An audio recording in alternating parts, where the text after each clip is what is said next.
Well, I'll get started with my intro and then Brian will take over. Welcome everyone to Backyard Forestry. Tonight's presentation is Slow Wood, Ecological Forestry and Green Building in New England, featuring Brian Donahue.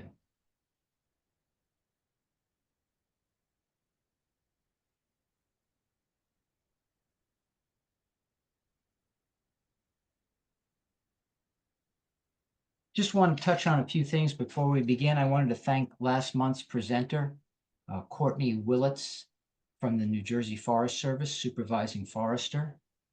She informed us on the spring planting season, seedling availability at the New Jersey Forest Service Nursery, and the Forest Research Education Center, the FREC. And you can view Courtney's YouTube on our channel, the NJFA YouTube channel. The entire presentation is available. Tonight's presenter is Brian Donahue, and I'll just glance at his bio right here. Professor Emeritus of American Environmental Studies at Brandeis University and a farm and forest policy consultant.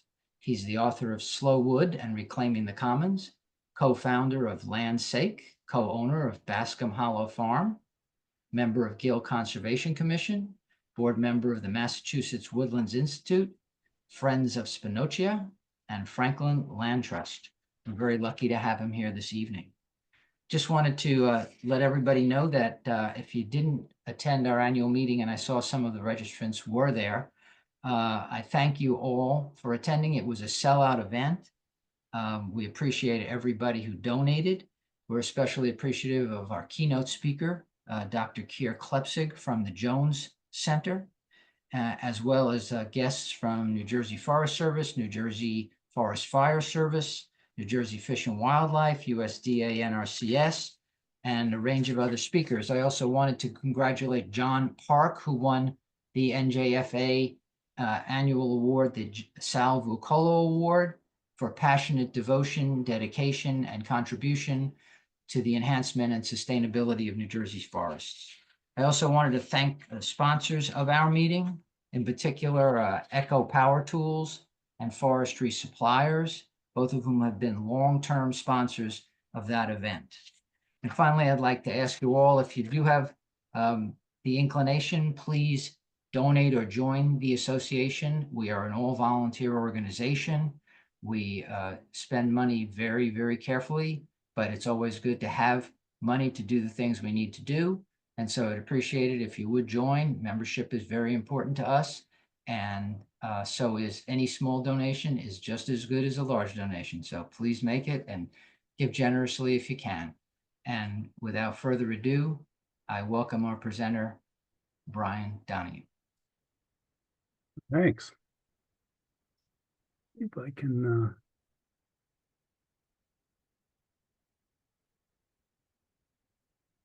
does that look good? Looks great. Full screen, all that stuff? Well, yes, beautiful.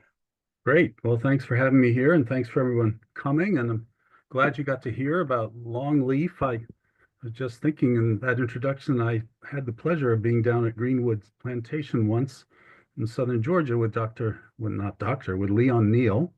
And that was a great experience. I'm going to talk about this new book of mine, Slow Wood. Before I sort of tell you the story of what goes on in the book, I'm going to tell you that the book has an argument. And I'll get back to the argument at the end of my talk. But the argument is this, that we ought to cut a lot more wood locally and use it as directly as possible, especially in heavily wooded rural areas such as the Northeast. So the book uses New England and our building a house on our farm as an illustration of that argument. So just to walk you through a little bit of that, what the argument is, that's New England today. New England is 80% forested. It's the most forested region in the country. And you see the 6 New England states there. The red on that is corporate-owned forest up in the north. There's about a quarter of New England in industrial forest, mostly pulp, some timber as well. Anything in blue is publicly owned forest, and the light green is all family forest, which is the largest component of the forest, and anything that's white is non-forest. So you can see how heavily forested we are up here. In spite of that, we import half of our lumber. We cut a little more pulp, so we cover about 3/4 of our wood consumption by wood that's cut within New England. Most of that obviously is coming from Maine. Um, Massachusetts, where I live about right there. Massachusetts is 60% forested, but only produces 5% of our own lumber. Well, we barely cut 1/4 of our annual growth. Rhode Island, Massachusetts, and Connecticut are the second, third, and fourth most densely populated states in the country. I don't really need to tell you guys who's first. But still, all three of the southern New England states are 50 to 60% forested, covered with trees. I guess New Jersey is about 40%. So Right. we live in the middle of a forest and we consume tons of wood, but we hardly cut anything. I mean, it's a disgrace. Um, all those trees are out there doing good things, providing biodiversity and all the wonderful things that we love forests for, and they're sequestering and storing carbon. And that's a map of above ground carbon in New England. And the blue in the north is much smaller tonnage. And as you get to red in southern New England, down into the oak forests and the older forests that are hardly cut, you can see that it's 2 to 4 times as much standing carbon in southern New England as up north. So it's all sequestering carbon very nicely, but some of us call this the illusion of preservation because somewhere somebody is cutting trees in our name. For instance, the boreal old growth forests of Quebec or the pine plantations of the southeast that replaced all that longleaf pine of Stoddard and Niels. So the book, Slow Wood, argues that, again, that we should cut more wood close to home, to where we live, build with it, and we should rely on ecological forestry in doing that. In New England, we've run the numbers, and we have easily enough forest to produce as much wood as we consume, and I'll come back to that. So this argument, again, is illustrated in Slow Wood by the story of building a timber frame house from the woods on our farm in Gill, Massachusetts. And before I dive into that, I just want to say that it's not like this is we're not that unusual. I mean, I know half a dozen other folks in this little rural town who have done very similar kinds of things. I'm pretty sure there's probably people on this call who have done similar things. So it's not that crazy a thing to do. It's very doable. So that's our farm in north central Massachusetts near the Connecticut River. It's a 170-acre farm that we bought with friends, Tom and Joan, in 2007. It's protected by a state agricultural preservation restriction, all of it, except for the 2 house lots there, so that it can no longer be developed. We raise beef cattle and pigs and squash and pumpkins. I should say my wife and I, Faith and I, have been farming all our lives, but most of the farming we've done and the woodlot management we've done is back in suburbia. We started a community farm and forest in Weston, Massachusetts, about 10 miles outside of Boston, back in 1980. And that organization is, I'm pleased to say, still going strong. We bought this place again in 2007. And when we did, Tom and Joan, our friends and partners on the farm, Tom's an architect and carpenter, bought the existing farmhouse that's there behind the barn. And that meant that we bought a house lot, Faith and I, and needed to build a house. So that's the house that we built, and the timber for it came mostly from this woodlot up on the hill behind there. Our farm is about 2/3 wooded, which is pretty typical for a New England farm. A lot of it was once pasture, but it's gone back to forest. The woodlot up on the hill, the top part, the biggest part of the woodlot, is the trees when we got the place were about 100 years old. I don't think they'd ever been cut. Probably, I'm not totally sure about this, but probably there's a oak pine dominated stand, and it probably followed a pine stand that had followed a pasture. So the pasture might have been abandoned around the time of the Civil War, and then the pines cut off for boxboards, maybe about 1910, it looked like, from counting rings. And an oak pine dominated stand grew up in their place, and had never been cut or thinned as far as we could tell. So from a silvicultural point of view, it really needed a good low grade thinning. Go out, cut the worst first, not worst in an ecological sense, but trees that have less potential for timber. So that's what we did around 2010 up here on top. We cut about 50 acres. That's what it looks like pretty recently since it's been cut. So we thinned it, but there's still obviously a lot out there. So we're concentrating the growth in these red oaks. And that one is a black birch, I think, that's been left there. The first cut that we did, our forester Lincoln Fish on those 50 acres marked a few hundred cords of firewood and a little over 100,000 board feet of timber, which meant cutting quite a bit of crowded and crooked oak and pine, but also a lot of hemlock and black birch.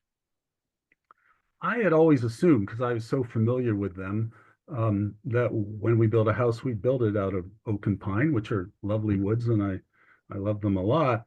But doing this low grade harvest up there changed our minds about what it made sense to build with. So there was some groves of hemlock up there. So you can see that, again, this is today after it's been cut. And hemlock, I mean, I have an emotional attachment to hemlock. I love hemlock trees. I grew up in Western Pennsylvania, and there was just a little bit, just north of Pittsburgh, and just some hemlock sneaking into some of the valleys there. It's a very special tree, and a very special tree in eastern Massachusetts, where we've lived for so long, growing in little shaded valleys and shading cool water streams and creating, really, it's a keystone species for those kinds of ecosystems. And so most of my experience with hemlock has been trying to protect it from hemlock woolly adelgid, and we did some of that in the town forest down in Weston. So, but as a lot of you know, on uplands, hemlock, and if you're trying to grow timber, hemlock is just about one of the worst things that you could have. It's a very slow, obviously shade tolerant, slow growing tree. It holds all those lower branches. And so it ends up being a very knotty tree. And I don't know what it's like in New Jersey, but up here it's worth maybe a quarter of the value of oak, of white pine on the stump. You might get $25 per thousand for hemlock, and you'd get at least $100, maybe more for white pine. So a very low value timber tree. And so good time to get a lot of it out of those woods as we did the improvement thinning. But on the other hand, it's actually a very beautiful and strong wood for building a timber frame. So like, aha, what should we do? Let's sell the pine, sell the oak, and build with the lower value trees, the hemlock and the black birch. So we ended up building basically, a worse first house, a low grade timber house. So I'm going to show you how we went at it. Our logger was named Ed Klaus, a great guy. That's Ed's cable skidder. We added the kids there for scale and for a little extra traction. Ed told me that you could hear that skidder 7 miles away on a cold winter morning, and I believe that's actually probably true. That's I don't know with this range of audience, some of you are probably more familiar with logging than others, but that's a typical kind of landing where the logs come out of the woods near where a logging truck can get at them to haul them away. And you can see Ed's got the hardwood saw logs on one side and the firewood down in the other, and there was pine saw logs elsewhere on the landing. Actually, you can't see it, but back there all the black birch is separate because we were sending that to a different mill for flooring. So, and then at the other end of the lot, the hemlock trees came down over there. He brought them down there. And so there you see some of the larger hemlocks. They don't have any ring shake, which is good. Sometimes hemlock is susceptible to separation of the annular rings, which can really destroy its value as timber. But we didn't have much of that, so that was good. Wonderful logs that are going to become the posts for our house. That's Ed on our pasture, yarding up some of those hemlock logs. So we got an old fellow named Michael Idaween come down from another town, brought his bandsaw down and set it up and started milling timbers for the house, basically. He's cutting joists there. You can see it was a beautiful, this is 2011, and it was a kind of lingering spring in May where the sugar maples held their blossoms for weeks. It was wonderful. So again, some of this will be familiar to some of you, but maybe not so much to others. When you're cutting something like hemlock for beams, what you're doing is cutting down to the center box.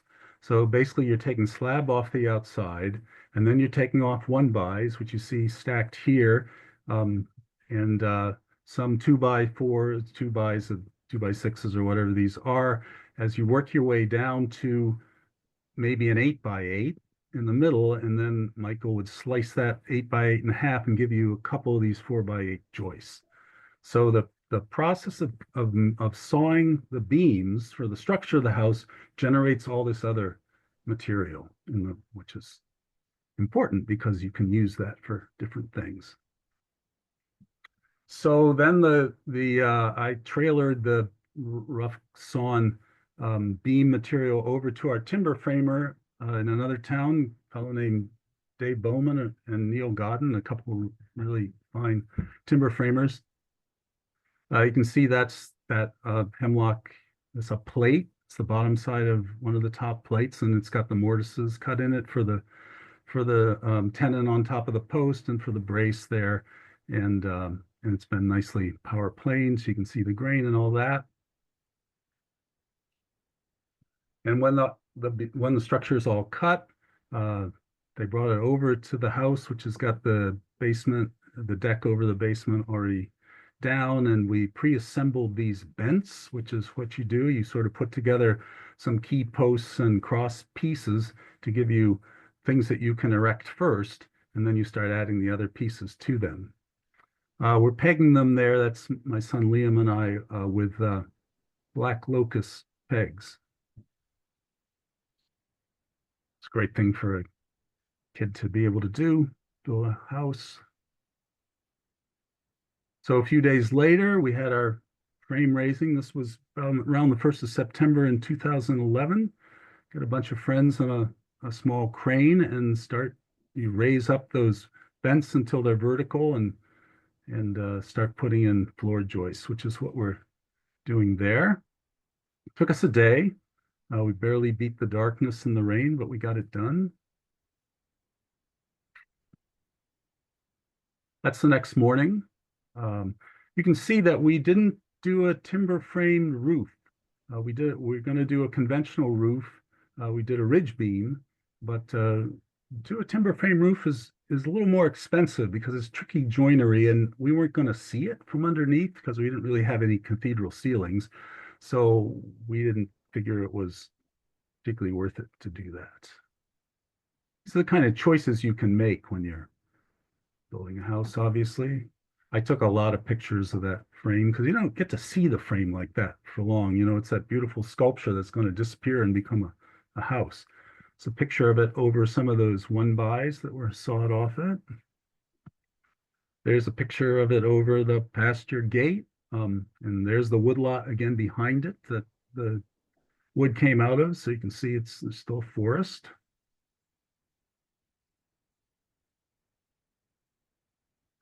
So now, again, a lot of those hemlock 2-bys that were generated while sawing the beams, or maybe from some of the smaller top logs, we had them kilned and sent them to a mill worker who cut them tongue and groove, and we used them for subflooring for the second floor in the attic. So essentially, they're the ceiling looking up.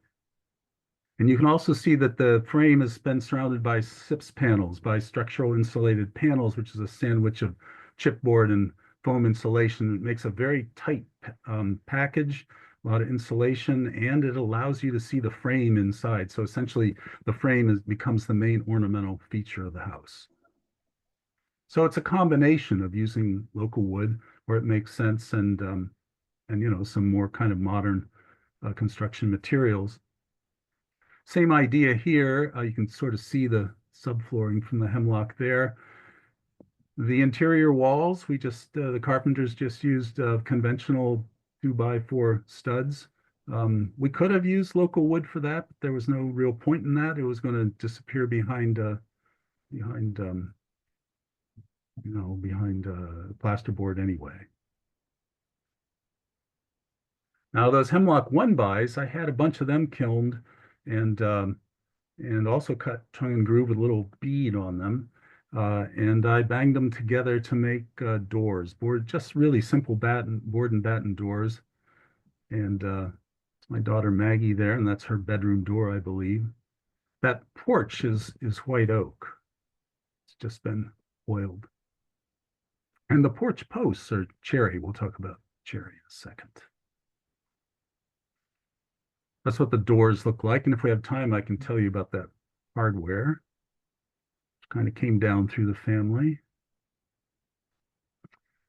Now we wanted something, Dave Bowman, the framer, said it would be nice if we could find something darker and maybe curved for braces to contrast with the hemlock posts and beams. And so we did in another woodlot kind of over there down near the beaver meadow. We found some really crooked cherry. And so I cut a dozen or so of those and Ed brought his skidder down and pulled them out for me. And at this point, we'd already cut out the curved pieces and trucked them over to Dave Bowman's shop. So what you see left there are some of the straighter pieces that we had cut up mostly into 1-inch boards to use for various things. But the curved pieces went to Dave, that's Dave, and he put them sideways on his band mill, and he's just cutting 3-inch slabs. So he's cutting them straight through, none of this sort of cutting them down to a center box in this case, because what he's looking for are nice curved pieces like this that he can find a structurally sound and really pretty curved brace within. The braces that go in the corner between the post and beam to give the frame rigidity. And hopefully he can find a pair that are book matched, that are coming out of the same part of these opposite facing slabs. So there's what the curved cherry braces looked like when he was done with them. So there's some wonderful grain in those. And there's some nice straight hemlock braces down there below as well. And there's a couple of them in the frame back there, so you can see. And we used cherry again for a lot of other things. I mean, we went out and got them for braces, but by the time we were done sawing them up, we realized, they could be floor banding and, risers for the stairs. There were stringers for the stairs, newel posts, window sills. We used cherry for a lot of nice little jobs. A lot of the stuff that went into the house was generated in the process of cutting something else. I want to say something about black birch. Black birch was being overtopped up in our woodlot and kind of reaching the end of a lot of it, the end of its life as the oak got bigger at 100 years or so. And, again, black birch is considered a low value species, but boy, it is underrated in my opinion. It's really pretty strong hardwood. We used it for all of our finished flooring. We had a guy make these, Brian Dolan's name, make these really wonderful cabinets and drawer faces for us, all black birch, a lot of curly grain in that. The trim around the windows and doors, the baseboard, all black birch. So it's a really nice tree as well. All these different parts of the house coming out of different bits of the forest as it was being managed at the time. Essentially, the silvicultural treatment generated a selection of woods and that we could use, and we basically chose the lowest value ones. And you can see it, you don't pay much of a price for using low value wood in terms of the aesthetics of what you end up with. So I thought I'm going to swing into talking more about the woods again and that. So I thought maybe I'd just pause for a minute and ask if anyone has any questions about Sure. what you're seeing now, just in terms of the house and the way the wood was Right. used in it, and we can get back to some more questions later. But Brian, if you just click on the chat button at the bottom, you'll see about 10 questions. what could you, instead of having me do that, could you Okay, just grab some sure. and tell me, I've got them. yes, Why send did them you on. specifically choose to use locust for your pegs? Oh, you know, there it's a very strong wood. It was traditionally used in naval circumstances because it's very rot resistant. So like the USS Constitution has locust pegs. It's made of southern live oak, the ship, but it's pegged with locust because they it doesn't rot. Um, so the trundles, the tree nails, the pegs. We could have used red oak. I think there are a few red oak and pegs in the house. Dave Bowman just happened to have some nice, straight, strong locust that he rived it out into 1 inch blanks. They're 15 inches long, and just threw them on a shaving horse and took a draw knife, and you make them octagonal and sharpen one end, point one end a little bit, and then you bang them through a hole that's a little, so they make a good tight fit. So they didn't really need to be locusts, but it is a traditionally a wood that's used a lot for pegs. Here's a kiln question. Did you have to kiln the 4x4s? How long did the drying take? No, the structure is done green. And that's so if you want to do this, you got to know that it's going to move um, as it dries out and shrinks. And it's much easier to work those beams and do the joinery when it's green. And then you put it together and it's just kind of held in place. But for the first year or so, you'll hear it in the middle of the night. Suddenly there'll be this bang, this pop as something checks. You can see there's a little checking in that joist right there. Um, by the time they get around to doing the drywall and stuff, hopefully most of that movement is over, but not all of it. You're going to end up with a few little gaps. I mean, if you can't live with that, then don't use local lumber this way. So Yeah. here's some more wood questions. Is black birch prone to blotch like cherry when you finish it? I don't know. I haven't seen that. The black birch had a little stain in it because it took it a while to get to the sawmill. I mean, we had painted the ends and all that, but there was a bit of a delay. And that was something the guy sawing it saw that I couldn't, my eye wasn't even really good enough to pick it up. So, but the floor and the cherry and all that, that is kiln dried, so forth. Okay. Translating one of the questions to more generic, how is the house heated? Ah, well, you're looking at it. That was our biggest indulgence. We splurged on a masonry heater there. So, and it's got a pizza oven on the top of it. And basically it's several tons of thermal mass. And inside, it's fire brick inside with some secondary combustion chambers and these long winding flues and all that. So you build like one big fire a day, or when it's really cold, two a day. And they burn for an hour or two and then they're gone. And all the heat goes into the stone and it slowly radiates at maybe 100 or 110 degrees. It's very steady heat that'll last, after each fire for 12 to 24 hours. So Wow. just kind of, it's like steering an ocean liner. You got to look ahead at what the weather is going to do and Was decide that how to made heat. locally? Yes, a mason named Karsten Homestead made that for us. And the stones are a Connecticut granite schist and a mica schist from our area. And actually we picked up some from the same layer from our river to get those little hearthstones, those slate-like things there. Yeah. The last question in the chat is, did you shiplap or tongue and groove the door material? The door material is tongue and groove. Yeah. Yeah, I just banged them together and then a pair of battens. Very basic. Yep. Okay, so if anybody has any more questions, throw them in the chat. And meanwhile, we have some questions from the registration process. Yeah. Well, Yeah.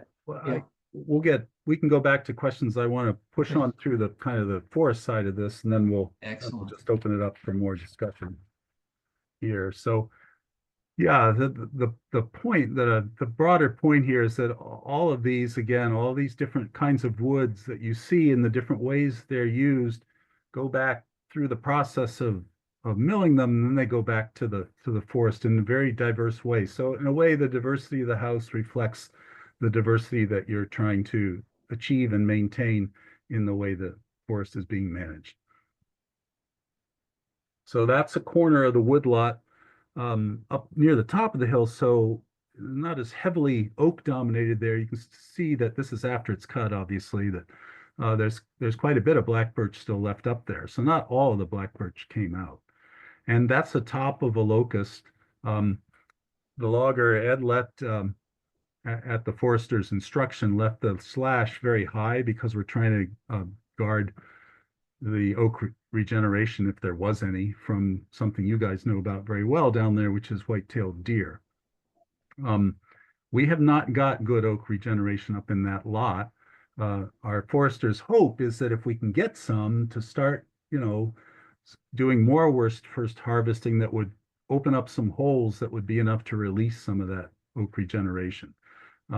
Hasn't happened up there. I think the deer are pretty much getting all the oak. And we haven't done any more cutting up on that part of the hill. I'm in no big rush to do it. Want to really grow the trees out on very long rotations, keep doing this worst first cautious kind of cutting, eventually begin to diversify it by making some openings and then enlarging those openings.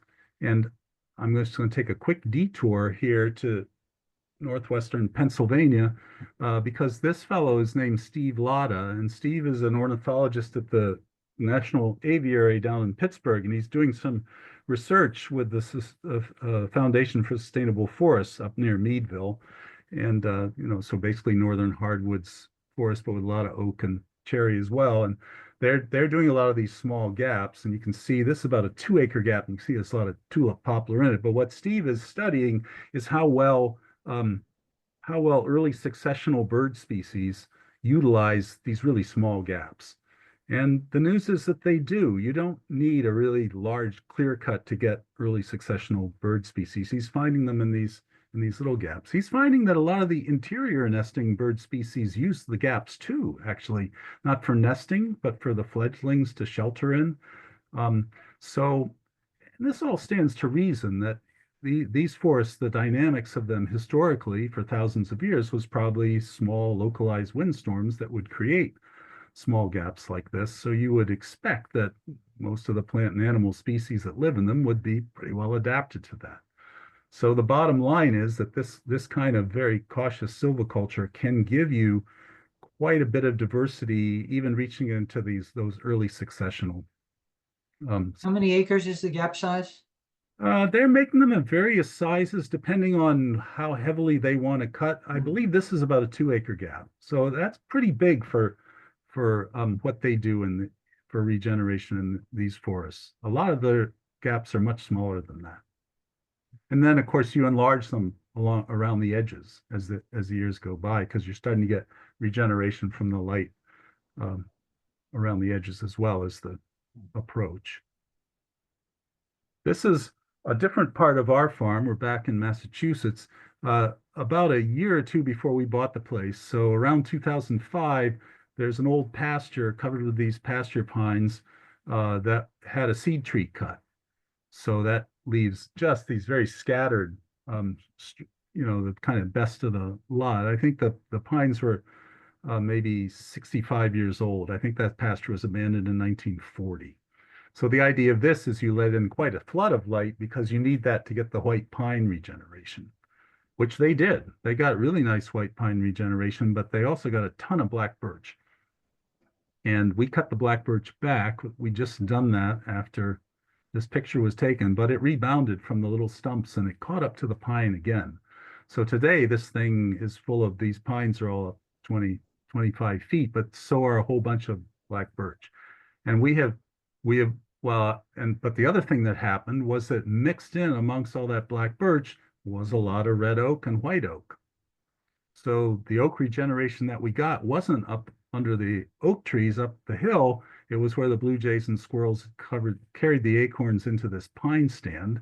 And then when the light came, there was such a flood of growth that I don't think the deer could find all the oaks. So that was kind of a pleasant surprise. We have since logged off these remaining residual pines, and most of them got backhauled up to Maine, actually. But some of them we used to build a cattle loafing shed for ourselves. So that's just what I'm getting at here is that if we're trying to do silviculture that's aimed at regenerating a wide range of species from, really shade-loving northern hardwoods like sugar maple and so forth, ranging to oak and pine that need a bit more light. You're going to be making gaps of different sizes. You're going to get a wonderful diversity of habitat on the landscape just through the mere act of cutting all the wood we need. I mean, you can tweak it a little bit to get different kind uh, of conditions that you might want for different species, but if we were cutting all the wood we need locally and regionally in this kind of ecological forestry approach, we just get this wide array of ecological benefits from it at the same time. And so we did a study of that. And this was when we released it about a year ago up in Burlington at the New England Foresters meeting. Booklet, which you can find online, and some of you may have looked at, called Beyond the Illusion of Preservation. There's all the co-authors of it. And basically, we crunched a bunch of numbers to compare production of wood in New England, in all 6 New England states, versus consumption of wood products in those states. So you can't really get data on the flow and movement of wood very easily, but we could at least do a kind of a net balance comparison of how much we cut in the region, state by state, and how much we use, and just show you a few simple graphs. So this is basically today, and again, New England, that's production versus consumption there for the whole region. New England produces about half of its own lumber, about 80% of its pulp. So if you put them together, it's about 3/4 of what we use. We do cut here. You can see it's overwhelmingly coming out of Maine, and it's overwhelmingly being consumed down in the southern New England states where all the people are. I mean, there's no great surprise about that. But the thing is that the production in these states could easily be 2 or 3 times as high. So it's not like, we in New Jersey or Massachusetts could cut all our wood. That's just silly. But we could do a lot more, and especially in rural areas, we could provide more of our own needs. What we did then was we took a look at where consumption might go by 2060, and consumption could well go down. The consumption of paper, as many of you know, has been declining in this country for a couple decades because of what we're doing right now with this Zoom meeting, kind of more internet communication and less newsprint. Packaging is going up, but there's not a lot of population growth projected for New England, so our lumber consumption doesn't need to go up that much, although we do need to meet our current housing needs. But if you look out several decades, that could be reduced as well. It could also be reduced if we built more, starter housing and workforce housing, which are a little bit smaller. So basically what you've got here is our projection for 2060, where we've reduced consumption, and we haven't actually increased production, although we could. But you can see that, well, I'll show you this. If we just look at production between 2020 and 2060, we've actually got a little less in 2060, but there are some important shifts and what we've done is shifted more production into timber by growing the trees out on longer rotations and reduce the amount of pulp and pulpwood that we're producing. So we're meeting much more of our lumber needs. We're actually covering both our lumber and pulp needs by making this shift within New England. And it's a little hard to see, but production has gone up. Well, no, you can see production's gone up a bit here in the southern New England states. Basically, what we worked out was that you could cover the wood consumption needs of our region um, by practicing ecological forestry on about half of it, or about 60% of the forest, because we're 80% forested. What that would mean in a practical sense would be that the industrial forest lands that are now cut, the trees there seldom get over 40 or 50 years old. They do diameter limit cuts. And so those forests would be grown out more decades. So you get more timber from them and store more carbon in the process and actually sequester more carbon because you get better growth rates because there's not a lot of investment going into a lot of those northern forest lands. They're cutting them extremely hard to get a very fast early return. It's all absentee owners. None of the very few of the old main timber companies remain anymore. But then you'd be increasing cutting on all this family forest land, just in the kind of way that I described, not cutting it really heavily or anything like that, but as we've been saying, it's hardly being cut at all. And it could use a lot of low-grade harvesting and then provide a steady supply of really nice timber. And if you were to do that, to cut in a very cautious way, using this kind of ecological forestry methods, we generate all the wood we needed within our region without even using all of the forests that we have. That's sort of the gist of the Beyond the Illusion paper, and that's what's illustrated by the example of our house in the book. Now, obviously, most Americans are not rural and are not going to be building houses directly from the forest right around them. About 20% of Americans are rural, but the other 80% are urban and suburban. So we need good clustered multifamily housing for those areas. And this is a mass timber, cross-laminated timber and glulam beam affordable housing development in New Haven, Connecticut, 4 stories, 55 units, mass timber on community-owned land. We could be doing a lot more of this, and it could tie back to the same kind of ecological forestry that I've just been describing. So in a way, you can replicate at the regional scale what we did at the very local scale and put those two things together. And in a way that happens in our woodlot. Like I say, when we cut that pine, most of it got trucked up to mills in Maine as a backhaul because the lumber companies are bringing lumber down here and they got empty trucks going back. So that's where most of it went, but a little of it we used locally. So the argument in the book, again, is that by doing this sort of direct building in rural areas and having a larger regional timber economy at the same time supplying what we need in urban areas, doing a bit more mass timber construction to replace concrete and steel, we could have very viable, sustainable, long-term forest and building connection. This would all be set within these long-term visions that some of us up here have been working on for the past 20 years that essentially are saying, look, we got 80% forest cover. We should protect it, at least 70% of it permanently through conservation restrictions and some public fee ownership. And then what we said in these is that at least 10 or 20, 10, at least 10% and perhaps 10 to 20% of that can be set aside as wild reserves that are only passively managed, and the rest of it sustainably managed in the way that I've just been describing. And if we were to do that, again, the wild reserves would give you in time very nice old growth kinds of habitats and be subject to natural dynamics.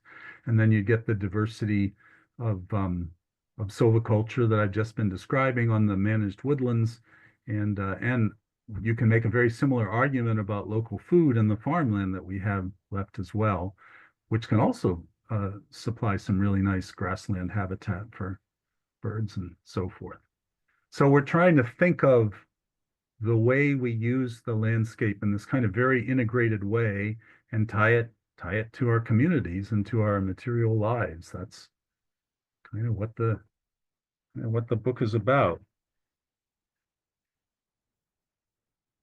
That's sort of the end of what I've got to say. We're just looking back from our maple grove there. I had a 200-year-old sugar maple that used to be on the edge of the pasture that fell down, and I cut up the top for firewood, and the rest of it will just sit there at our house across the hay fields that have nice bobolink populations in them in the summer.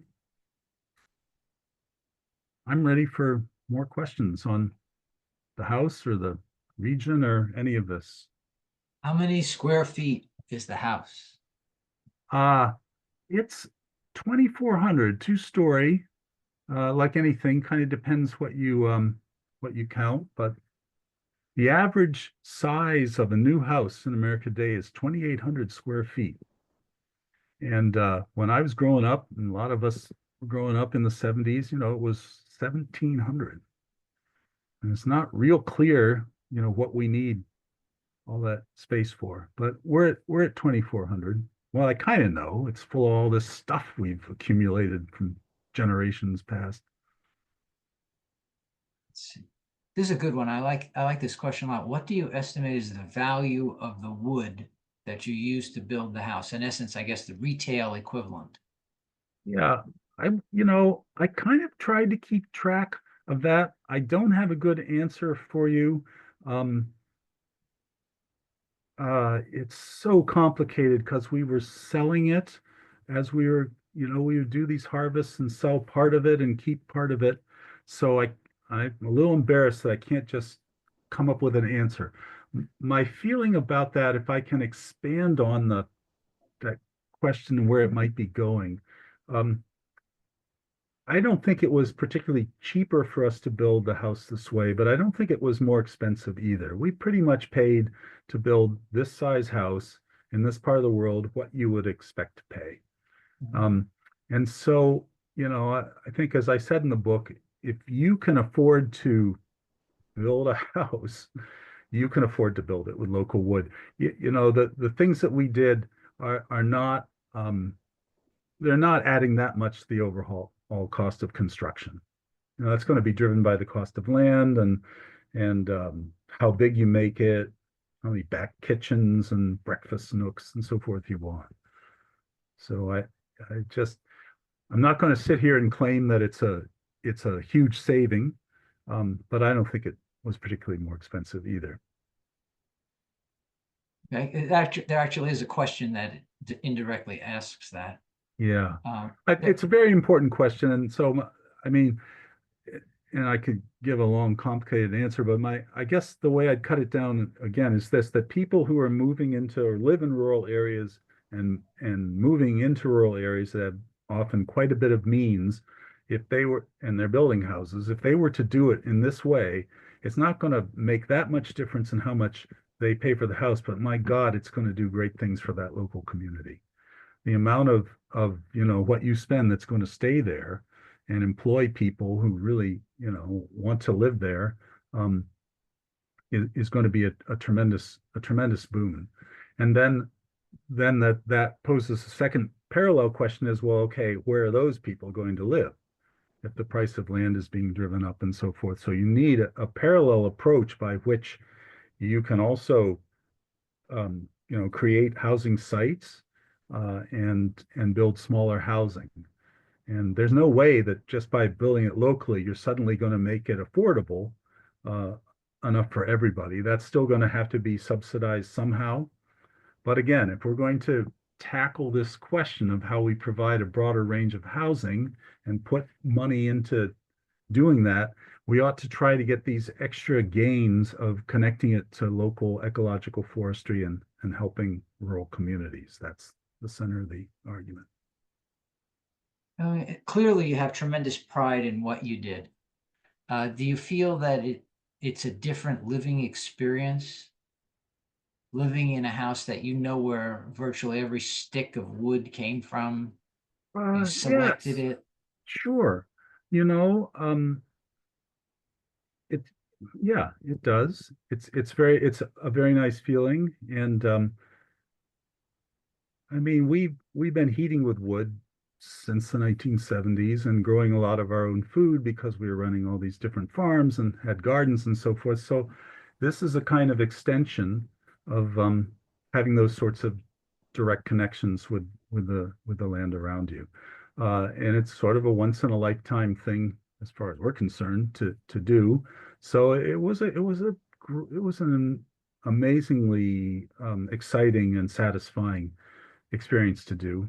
And it's, I think it's it'll not be just interesting to see, it'll be it's not interesting to just, let me see. just finish this Yeah, thought. I mean, it's sure. not just the wood and that, it's also the people. We we've got a lot of friends that we made among some really great craftspeople and people who also live in this community and other local communities and are also on the boards of land trusts. And, we're all working together.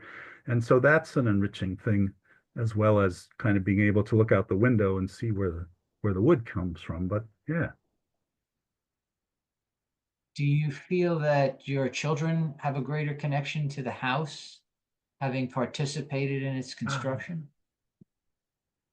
You'd have to ask them. They're kids like any kids going through what kids go through. They don't necessarily have all the same, you know, connections that their parents have. So um, I, I will say that my son, who you saw driving those pegs, is out working in the state of Washington for Mount Adams Resource Stewards, a community forest operation, running a chainsaw and doing, fuel reduction and prescribed burning. And so something must have rubbed off there. And what's underneath the furnace? Is there any special type of Yes. structure? Yes, you need a separate foundation for that thing. So there, in the basement, there's a cinder block foundation under it to be able to hold up, several tons of mass for sure. And there's a good But I'll question say here. it makes a nice place for a little bit of a wine cellar there. Sort of Hmm. the way those concrete blocks come out, there's no heat coming down there. What about time frame to build a house Took this a way? couple of years. Yeah, I mean, it takes a while to build any house, but we were in the luxurious position where, because I was teaching at Brandeis and Faith was teaching the local schools down there, it's about 80 miles from Weston, where we've been living for decades. So, um, we're in no big rush. Tom and Joan, Tom had moved out here. He's an architect. He designed the house, and so Tom was here. We could come out. Um, we could take our time. We're here full time now. I've retired from teaching, so the past few years we're here. Excellent. I'm going to shift over to the questions that were asked with registrations. So we already covered some cost questions. They asked for some info on I think they're talking about the woolly adelgid perhaps, or talking about pine beetle generically here. I'm not sure. I saw the pine beetle question. So we don't have the western pine beetle. Oh yeah, you guys are getting something up out of the south now that Yeah, we're worried about. yes. That has not really arrived big time in New England. I think they may be worried about it on Cape Cod. So God knows we got enough other things to worry about that have arrived. And pine is not in the greatest shape here. It's got some needle drop problems, which is a complex of a bunch of different diseases. So I'm always, it's in the spring that you get these big needle drops and you think they're all dying, but um, they seem to be, except on really dry sites, still okay. Uh, the hemlock woolly adelgid, yeah, is a big problem. Um, although we're kind of at the near the edge of its, if you get down to -8 or 10 for a couple nights in the winter, you're going to kill a lot of adelgids, and that will happen here. In fact, it happened here a couple months ago. So I was felt good about that. So the adelgid has not been as devastating in hemlocks in Massachusetts as it was in Connecticut. And we've seen a lot of decline, and we got scale in them at the same time, actually. So we're kind of taking that approach where you pick your battles, where you want to spend some money to protect hemlocks through either trunk or soil injection of really low dose imidacloprid or something like that, which will protect them for several years. In spots where they're really key, like along streams and so forth, or where there may be old growth and you want to protect that. And then, you guys probably know, they are working on a bunch of predatory beetles that are being released for Mhm. adelgid experimentally here and there. So we're hoping we can buy enough time to save some of those adelgid. So are there any formal industries that do this type of house construction? Oh yeah. Oh sure. There's guys all over the place who have companies of various sizes that will build timber frame houses for you, and a lot of them like to work with local timber. And yeah, we just need more demand, um they can so more of them can do this. I mean, there's a couple people in this town where I live, not who built our house, but who are timber framers. Um, yeah, I mean, if you like wood and you're living in a forested area and you've got enough money to build a house, build one of these things. Excellent, excellent. Well, if anybody has any more questions, put them up in the chat. By the way, thank you to Ed Masker, who posted in the chat that he just joined the association. Really appreciate that. Thanks so much and welcome. And any other thoughts you wanted to add to perhaps get other people to do what you did?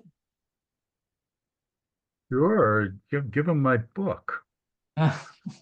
Well, Oh, we did I'm put a I'm link. There's a link to your book on our most recent email. Do you want to put something up on the screen or tell people where they No, can that's get okay. it? It's easy enough to find slow wood. I mean, I wrote the book because I want to speak to environmentalists, to tree huggers and forest bathers and people like me. Basically, I'm an environmentalist.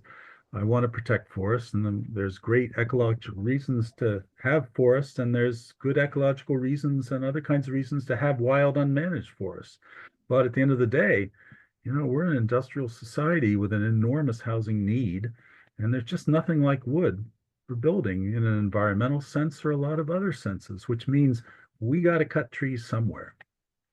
And so we've got to figure out uh, where that's going to be and how that's going to be. And uh, to me, if you can connect it to the ecological benefits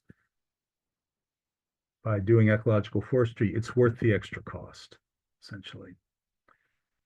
I mean, this kind of forestry is very difficult time competing with with larger scale plantation kind of forests. So that's the difficulty in all this is, okay, how do you make it work economically?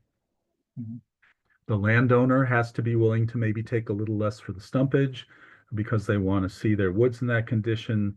Uh, but beyond that, there's got to be maybe there's some consumers who can afford to pay a little more, but essentially at some point, we got to figure out how to pay for more of these ecosystem services that the forests are providing. And work that into the economics of how we do this. There's just these enormous benefits that we're not compensating for. And so to do this kind of work is economically very, very marginal. So that's a tough problem. But Well, what was interesting was the emotional reaction to your presentation and your home. And if I've been reading the chat, and there's a lot of people appear to be very moved by the concept. And I think if more people read about this and actually saw your presentation, they would get into it much more readily because it's hard to self design this in your head. Yeah, I'm going to go out in the woods and pick these trees. And once you see someone actually do it and they're living in that home, I mean, you're sitting in that home right now. yeah, well, And yeah, yeah, and that to me makes it a reality that people can achieve. And I hope that one of the things people take from this is to have a more positive feeling about these projects they might conceive and actually go forward with them. yeah, it's not that difficult. I mean, in our case, we did some of the work because we had at least a few of the skills, but not mostly. Mostly it was that there are people out there who know how to do this stuff.